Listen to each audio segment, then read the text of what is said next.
I didn't realize there were people here today.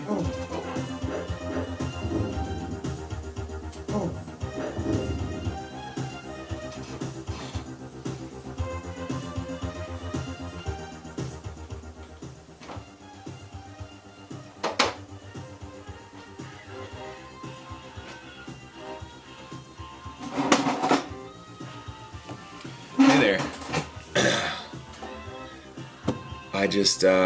You totally threw me for a loop here. I'm caught by surprise. I was just playing some Shapeshifter for the TurboGrafx Super CD, and then I happened to notice all of you YouTubers are sitting here. Gosh, you must want me to talk about something. Well, it's something that came up a couple days ago that I actually had a conversation with some of my friends, and we were trying to, basically, we were kind of doing like a pro and con conversation where we're debating basically on what the purpose of collecting or having a library of retro game consoles as opposed to just having an HD TV and emulating it all on a computer or on like a newer video game console. And basically the debate is like, why have older game systems, especially when you have like a Nintendo and NES, and if you try to pop that on a high definition LCD TV or an LED TV, you can't play games like Duck Hunt on it. You can't play any game that uses a light gun at all, because it doesn't register with the LED projector or the LED high definition TV at all. Why keep old things like that around? And really, first off, obviously this is completely throwing out the argument that emulation, as far as what specific type of emulators you use, ROMs and hacks and things like that are all illegal. But having that set aside, do you use emulators?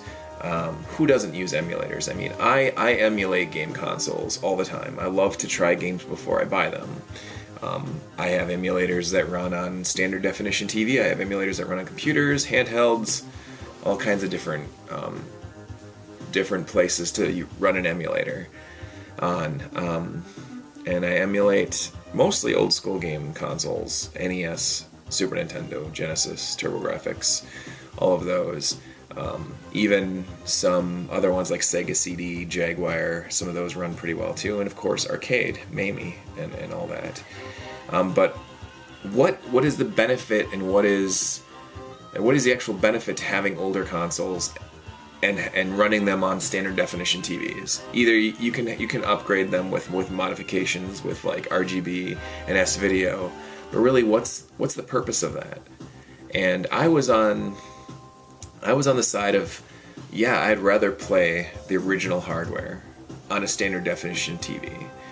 And the other guy I was talking to was on the side of like, well, I'm going to sell my old stuff because I got to a point where I want to see things in high definition. I like having a bigger screen, a clearer screen, and if I want to play NES, I can just click, click, click, hook my computer up to the TV, assuming that it always is, and switch from one console to the next and just scroll through my game ROMs and my game selection and just play games. And it's gotten to the point where emulation is so good where it's hard to tell the difference between the real game and a ROM that's running on an emulator. And like I said, I was on the side of I'd rather have the original hardware, because in 2008 I did just that. I sold off almost my entire video game library and all my old consoles and everything. I sold Neo Geos, I sold TurboGrafx, I sold Saturns, my Saturn collection, my Turbo collection. Those two were like stab me and twist the knife, because getting rid of those games, I got rid of Panzer Dragoon Saga, Dungeon Explorer 2, all my East games. I said I'm just going to emulate. And Saturn is, first off, Sega Saturn is almost impossible to find a really decent emulator and to find the games that actually run on it. So that was a big mistake. You can't emulate that. But I thought I'm just going to emulate it all. And I had a nice, well, not nice, but a decent computer tower, which I still got hooked up there for emulating all the old school games. I had an Xbox that was just modded to run XBMC, and I had a whole bunch of old school emulators and ROMs on that. So I was set. I really had almost the exact same library that I did have before, minus the Saturn collection. And I really can't, I mean, there's certain things that I can explain, or certain, I didn't write them down, I'm just going to sit here and ramble on forever probably, but the points that I had, there was a couple. First off, using the original controllers on an actual console is nice. You can get USB adapters to play with those controllers on a PC too. You can do that. I enjoy having the original consoles. I enjoy having like a library of like hard copies of like cartridges, or the boxes and the art and everything that you have. I enjoy having that. I enjoy being able to sit and play a game. And I have extra TVs too, if we want to hook up multiple consoles on multiple TVs. I like having a game, sitting around playing a game, have a friend come over and say, hey, can I play a game? And then me being able to say, sure, go look at the games over there and pick out something you want to play.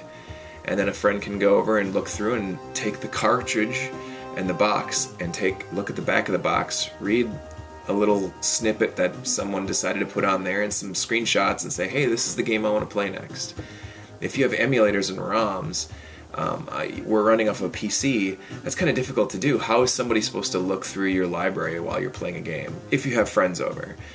Assuming maybe that you don't want to have people over to play on your computer with ROMs and emulators on it, maybe you would be playing online and you would have a spreadsheet of all your games or something that you could share with other people, or something like that. Or you just say, hey, do you have this game? And you say yes or no, or if you don't have it, you just download it off of some site or whatever.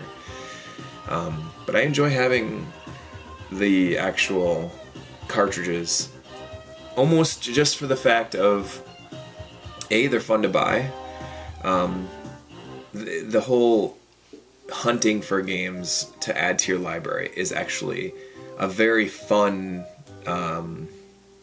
it's just a fun part of the whole being into this collecting or building up your libraries from old retro games. Going and looking at garage sales, thrift shops, even other gaming stores when they pull in a TurboGrafx game or a Sega Master System game or something where they don't know how much it's worth and they just put a couple dollars on it because that's all they got for it. That stuff is fun. Going to a store and finding a game where they do know how much it's worth and you're saying, oh man, I wish they didn't know it was worth $65 because they're selling it for $75 or whatever, you know. That's not as fun, but I with the last like 5 years that I've gotten back into building up my libraries and building up console libraries, I've really not gone crazy spending a lot of money. I haven't spent hardly any money, actually. I've been trading with people online. People on Instagram actually have been trading with me. Also YouTube people. I put up videos of game collections and stuff like that, and I get messages on YouTube saying, hey, I've got this, would you like to trade? And I've traded with people on YouTube, I've traded with people on Craigslist, eBay. Well, I've sold stuff on eBay and bought stuff on eBay. I've gotten some good deals, gotten some not so good deals, and I've sold stuff and gotten pretty good deals for that. But you know, it's just kind of fun. The whole digging at thrift stores and game shops and finding, oh my gosh, it's a loose NES cartridge for 99 cents. It's Battletoads. You know, like, holy crap, this is awesome. I remember this game. It's so much fun. I mean, having the ROM of it and everything is cool too, because then you can play it, but I don't know, man, there's just something more to actually having the physical games and having the actual consoles. And I enjoy the standard definition TVs. I know that's the old boob tube. It's the, you know, the old style. You can see the pixels on there instead of it being real smooth and LCD graphics and whatnot. But I really enjoy that. And some people don't, some people do. I can understand both sides. I've got an HD TV upstairs, mainly for the wife and the kids and myself, where we game on that all the time too. We watch movies on it. I definitely agree. Watching football on Sundays on an LCD high definition TV is the way to go. I'd much rather do that over watching football on a standard definition TV. But there's certain games and even media types like laser discs that just were made for standard definition, and they just play and look better. I have noticed no lag. I notice the flickering that's supposed to be there, the scan lines. It just seems to work better for what I'm interested in. And I mean, I'm going to kind of ask you guys too. Maybe people can chime in here too. Emulation versus the real thing. I mean, this is a kind of a debate that's been going on forever. But right now, with how good emulation is on, you know, the Wii, being a modded Wii, or PS3, the Xbox, you're downloading Xbox Live games. A lot of those are old Genesis games or Super NES games or whatever that have been brought over, upgraded sometimes in HD graphics. What is the benefit or the pros or the cons to having an actual game library with actual consoles versus emulation? I've seen it. I've done it, experienced myself, selling off collections and just going straight emulation. Sometimes you're happy, and sometimes a couple months go by and you're like chomping at the bit, like, oh man, I am missing my collection. And I did. I love the emulation, and I probably played the games almost as much as I did beforehand. You know, I still was playing games. I wasn't just going out. I didn't just sell off the collection or sell off my game library and say I'll never play again. I just kept playing games because I had an Xbox with lots of ROMs and emulation, different emulators on it and things like that. But what are some of your guys' opinions on this? Emulation versus the real thing. What are your thoughts? What are your ideas? And is it cool to just do both? Is it cool just to do one? Why don't you let me know in the comments below? And then we can talk more, and I'll make another video and do a response to this. Or else I'll just ignore this video altogether because it's pretty much just me rambling for however long. But anyway, I'm going to go ahead and hit pause on this video, and I'm going to go back to Shapeshifter and enjoy the rest of my night. So you guys hang loose and don't go drinking beer unless you're over the age of whatever the legal drinking age is. Take it easy.